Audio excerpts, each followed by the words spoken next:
Welcome to 99 TV. నేను లక్ష్మి. తిరుమల శ్రీవారు అంటే ఎవరికైనా ఎనలేని భక్తి. కొందరు తిరుగిరులు ఎక్కి భక్తిని చాటుకుంటే, కొందరు వారికి చేతనైన విరాళమిచ్చి భక్తిని చాటుకుంటారు. మరికొందరు నిత్యం ఆయననే తలుచుకుంటూ కాలం వెళ్లదీస్తుంటారు. శ్రీనివాసుడికి ఓ భక్తురాలు తన భారీ ఆస్తిని విరాళంగా ఇచ్చింది. అంత పెద్ద మొత్తంలో ఆస్తిని శ్రీవారికి రాసిచ్చిన ఆ భక్తురాలు నటి కాంచన అలియాస్ వసుంధర. తిరుమల శ్రీవారికి 100 కోట్ల విలువైన ఆస్తి ఇచ్చేసిన టాలీవుడ్ నటి ఇప్పుడు ఆటోలో తిరుగుతూ సాధారణంగా కనిపించారు. కాంచన ఒకప్పుడు ప్రముఖ నటి, హీరోయిన్ గా, సహాయక నటిగా వందల సినిమాలు చేశారు. తన అభినయ ప్రతిభతో లెక్కలేనన్ని అవార్డులను కూడా అందుకున్నారు.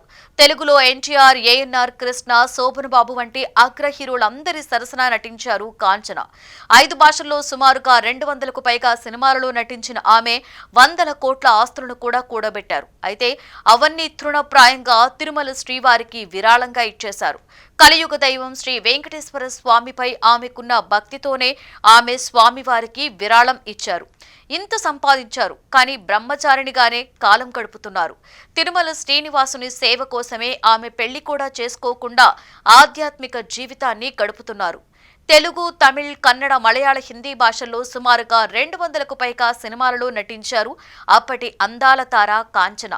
తన అందం, అభినయంతో భారతీయ సినిమా ఇండస్ట్రీలో తనకంటూ ఒక ప్రత్యేకమైన గుర్తింపును సంపాదించుకున్నారు. ఇటీవల ప్రముఖ నిర్మాత ఏవిఎం స్టూడియో అధినేత శరవణన్ కన్నుమూశారు. ఆయనను కడసారి చూసి నివాళులర్పించేందుకు ఎందరో సినీ ప్రముఖులొచ్చారు. అక్కడికి నటి కాంచన కూడా వచ్చారు. ఎలాంటి హంగులు, ఆర్భాటాలు లేకుండా సింపుల్ గా ఆటోల నుండి దిగివచ్చిన ఆమె శరవణన్ కు నివాళి అర్పించారు. అక్కడ ఉన్న అందరికీ నమస్కరిస్తూ తిరిగి మరో ఆటోలో అక్కడి నుండి వెళ్లిపోయారు. ఇందుకు సంబంధించిన వీడియో ఇప్పుడు సోషల్ మీడియాలో బాగా వైరల్ అయింది. ఎయిర్ హోస్టెస్ గా ఉద్యోగం చేసే ఆమె సినిమాలలో ఎంట్రీ ఇచ్చారు. స్టార్ హీరోలతో జోడీ కట్టి అందరినీ మెప్పించారు. ప్రేమ్ నగర్, శ్రీకృష్ణ అవతారం, ఆనంద భైరవి ఇలా పలు సినిమాలలో ప్రత్యేకమైన క్యారెక్టర్స్ తో మెప్పించారు. ఆమె ఒక్క తెలుగు సినిమాలోనే కాకుండా తమిళ్, కన్నడ, హిందీలోనూ నటించి మంచి పేరు తెచ్చుకున్నారు. 1960, 70లలో టాప్ హీరోయిన్ గా వెలుగొంది ఇప్పటికీ సినిమాలలో మెరుస్తోంది కాంచన. నేటి తరానికి ఈ దిగ్గజ నటి గురించి పెద్దగా తెలియకపోవచ్చు, కానీ అర్జున్ రెడ్డి సినిమాలో విజయ్ దేవరకొండ అమ్మమ్మ అంటే చాలా మంది గుర్తుపడతారు. ప్రస్తుతం ప్రభాస్ నటిస్తున్న స్పిరిట్ మూవీలోనూ కాంచన నటిస్తున్నారని సమాచారం. నటి కాంచన జీవితంలోనూ ఓ బాధాకరమైన ఘటన జరిగింది. తల్లిదండ్రుల వల్లనే తను ఒంటరి అయినట్లుగా సమాచారం.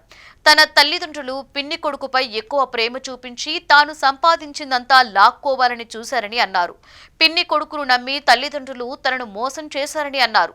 అప్పటికే చాలా వరకు తన సంపాదన వాడుకున్నారని కాంచన తెలిపారు. ఆ తరువాత ఆమె 1996 డిసెంబర్లో ఇంట్లో నుండి బయటకొచ్చాను అన్నారు. తల్లిదండ్రులతో పాటుగా పలువురి వల్ల తాను ఇండస్ట్రీని వదిలేశానని అన్నారు. ఇదిలా ఉంటే కాంచన, ఆమె సోదరి గిరిజా పాండేలకు చెన్నైలోని టీనగర్, జిఎన్ చెట్టి రోడ్డులో కోట్ల విలువైన స్థలం వారసత్వంగా వచ్చింది. అయితే కొందరు బంధువులు ఆ ఆస్తిని లాక్కోవడానికి ప్రయత్నించారు. దీంతో కాంచన ఆస్తి కోసం కోర్టు మెట్లెక్కారు. తన వారసత్వ ఆస్తి కోసం సుదీర్ఘ న్యాయ పోరాటం చేశారు. తన ఆస్తి దక్కితే దేవుడికే ఇస్తానని మొక్కుకున్నారు. ఈ సందర్భంగానే కోర్టులో గెలిచిన వెంటనే ఆ స్థలాన్ని స్వామివారికి రాసిచ్చినట్లుగా కాంచన వెల్లడించారు. అక్కడ వెంకటేశ్వర స్వామి, పద్మావతి అమ్మవార్ల ఆలయ నిర్మాణం కోసం ఈ ఆస్తిని టీటీడీకి అప్పగించారు కాంచన. ప్రస్తుతం ఆమె తన చెల్లెల దగ్గర ఉంటున్నారని, దేవుని దయవల్ల బావున్నారని, నిత్యం భగవంతుడి ధ్యానంలోనే ఉంటున్నారని ఆమె వెల్లడించారు.